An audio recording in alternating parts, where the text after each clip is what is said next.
আর্জেন্টিনার Olympic squad নিয়ে চলছিল নানা জল্পনা কল্পনা। মূলত লিওনেল মেসি ও অ্যানহেল ডি মারিয়াকে অলিম্পিক দলে বেড়াতে চেয়েছিল কোচ হাভিয়ের মাসচেরানো। মাঝে গুঞ্জন উঠেছিল আর্জেন্টিনার দলের সঙ্গে অলিম্পিক স্কোয়াডে যোগ দিবেন লিওনেল মেসি। মেসির কাছে এ বিষয়ে প্রস্তাবও পাঠিয়েছিল আর্জেন্টিনার অনূর্ধ্ব-20 দলের কোচ এবং মেসির এক সময়কার সতীর্থ হাভিয়ের মাসচেরানো। তবে ইন্টার মায়ামির ব্যস্ত সূচি ও আসন্ন কোপা আমেরিকার জন্য অলিম্পিকে খেলার ব্যাপারে না করে দিয়েছেন লিওনেল মেসি। একই কাজ করেছেন অ্যানহেল ডি মারিয়াও। তবে এবার চূড়ান্ত করা হলো কোন 3 সিনিয়র ফুটবলার খেলবেন আর্জেন্টিনার হয়ে অলিম্পিকে। অলিম্পিকের নিয়ম অনুযায়ী দলে 23 বছরের বেশি বয়সের খেলোয়াড় খেলতে পারবেন মোট 3 জন। হাভিয়ের মাসচেরানোর অধীনে অলিম্পিক খেলতে যাওয়া আর্জেন্টিনা দলে চূড়ান্ত হয়ে গেছে কোন 3 জন যাবে অলিম্পিকে। টিওআইসি স্পোর্টসের সাংবাদিক গাস্তুন ইদুলের তথ্য মতে এরই মধ্যে নাকি কাতার বিশ্বকাপ জয়ী দলের 2 সদস্য চলতি বছরে অলিম্পিকে অংশ নেওয়ার নিশ্চিত হয়ে গেছে। এ প্রসঙ্গে গাস্তুন ইদুল জানিয়েছেন, বেনফিকার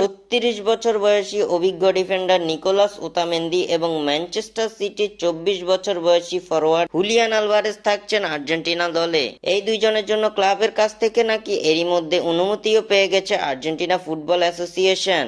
এদিকে হাভিয়ার মাসচেরানোর অধীনে অলিম্পিক দলের কোচিং স্টাফরা নাকি এরই মধ্যে ঠিক করে ফেলেছেন তাদের স্কোয়াডে 23 বছরের অধিক বয়সী তৃতীয় খেলোয়াড়কে। তিনি অ্যাস্টন ভিলার গোলরক্ষক এমিলিয়ানো মার্টিনেজ। যদিও তার ব্যাপারে ইংলিশ ক্লাবটির কাছ থেকে এখনো সবুজ সংকেত পাওয়া যায়নি। এছাড়া জাতীয় দলের আরো 2 খেলোয়াড়ের দিকেও চোখ রয়েছে মাসচেরানো। তারা হলেন চেলসির 23 বছর বয়সী মিডফিল্ডার এনজো ফার্নান্দেজ ও ম্যানচেস্টার ইউনাইটেডের 19 বছর বয়সী উইঙ্গার আলেহান্দ্রো গার্নাচো। দুজনেরই বয়স 23 বা কম হওয়ার কারণে তাদের দলে নেওয়ার ক্ষেত্রে বিশেষ কোনো প্রক্রিয়া অনুসরণ করতে হবে না।